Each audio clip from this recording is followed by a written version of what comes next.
ഒരു real estate proposal ഞങ്ങളെടുത്ത് ഞങ്ങളെ കൂടെയുള്ള ഒരാൾ കൊണ്ടുവന്നു. ആ പ്രപ്പോസൽ ഞങ്ങൾ ആക്സെപ്റ്റ് ചെയ്തു. അതൊരു ഒരു ഗ്രൂപ്പ് ഓഫ് എഞ്ചിനീയേഴ്സ് ആയിരുന്നു. അവരുടെ പേരൊന്നും ഞാൻ പറയുന്നില്ല, കമ്പനീൻ്റെ പേരും പറയുന്നില്ല. അത് അവർക്ക് അവിടെ പിന്നെ ഒരു പ്രൊജക്റ്റ് ചെയ്യണം, സ്ഥലവും അവർ കണ്ടെത്തിയിട്ടുണ്ട്. അതിനകത്ത് നമ്മൾ പൈസ ഇൻവെസ്റ്റ് ചെയ്ത് കൊടുത്താൽ മതി എന്ന് പറഞ്ഞു. നമ്മൾ നോക്കി, ലാൻഡ് അല്ലേ, വില്ല പ്രോജക്റ്റ് അല്ലേ, നഷ്ടം പറ്റാനൊരു സാധ്യതയില്ല. അങ്ങനെ ഒരു പ്രൊജക്റ്റ് നമ്മൾ ചെയ്യും.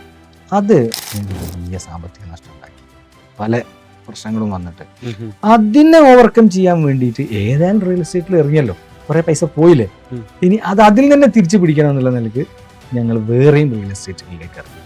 അപ്പോൾ ഇതിനകത്ത് സംഭവിച്ചതെന്ന് വെച്ചാൽ ഈ ഫണ്ട് ഡൈവേർഷൻ വന്നു. നമ്മളൊരു ബിസിനസ്സിന് 2 തരം പണങ്ങളുണ്ടാവും. ഒന്ന്, നമ്മൾക്ക് റൊട്ടേറ്റ് ചെയ്യേണ്ട പൈസ ഉണ്ട്. അതായത് നമ്മുടെ ബിസിനസ്സിൽ അതിങ്ങനെ ഫണ്ട് ജനറേറ്റ് ചെയ്തുകൊണ്ടിരിക്കണം. അത് ഇന്നത്തെ സ്റ്റോക്ക് ആണെങ്കിൽ നാളെ അത് ക്യാഷാണ്, മറ്റന്നാൾ അത് സ്റ്റോക്കാണ്, അഗെയിൻ ക്യാഷാണ്. ഇതിങ്ങനെ റൊട്ടേറ്റ് ചെയ്തുകൊണ്ടിരിക്കണം. ഇങ്ങനെ റൊട്ടേറ്റ് ചെയ്തുകൊണ്ടിരിക്കേണ്ട ഒരു ഫണ്ട് എടുത്ത് കൊണ്ടുപോയിട്ട് നമ്മൾ എവിടെ ഇട്ടു? റിയൽ എസ്റ്റേറ്റിലിട്ടു. ഭയങ്കര പ്രതീക്ഷ ഒക്കെ ഉണ്ടായിരുന്നെങ്കിലും പക്ഷെ അത് അവിടെ ഡെഡായ മാതിരിയായി.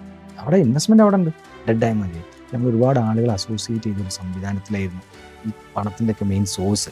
ആളുകൾക്ക് നമ്മളുടെ ഒരു ക്രെഡിബിലിറ്റിയും ഒക്കെ വെച്ചിട്ട് അത് ഭയങ്കര വിശ്വാസമായിരുന്നു, ഭയങ്കര ട്രസ്റ്റായിരുന്നു. അത് കീപ്പ് ചെയ്യാൻ വേണ്ടി നമ്മൾ അതിൻ്റെ എക്സ്ട്രീം ലെവലിൽ നമ്മൾ കാര്യങ്ങൾ ചേഞ്ച് ചെയ്തു. പക്ഷേ റിയൽ എസ്റ്റേറ്റിലൊന്നും ബ്ലോക്കായ പൈസ നമുക്ക് തിരിച്ചെടുക്കാൻ പറ്റില്ല. കുറേ സ്ഥലങ്ങളുണ്ടായിരുന്നു, 10 ഏക്കർ, 5 ഏക്കർ, 4 ഏക്കർ, അങ്ങനത്തെ ഒരുപാട് സ്ഥലങ്ങൾ. ഈ സ്ഥലങ്ങളൊക്കെ നമുക്ക് പെട്ടെന്ന് പ്രശ്നങ്ങൾ മേൽക്കുമേൽ വരാൻ തുടങ്ങി. അതായത് ഈ ഇൻഡസ്ട്രിയിലുള്ള മലപ്പുറത്തൊക്കെ ഉള്ള 1-2 ആളുകൾ സൂസൈഡ് ചെയ്തു, കുറേ കമ്പനികൾ പൊട്ടി.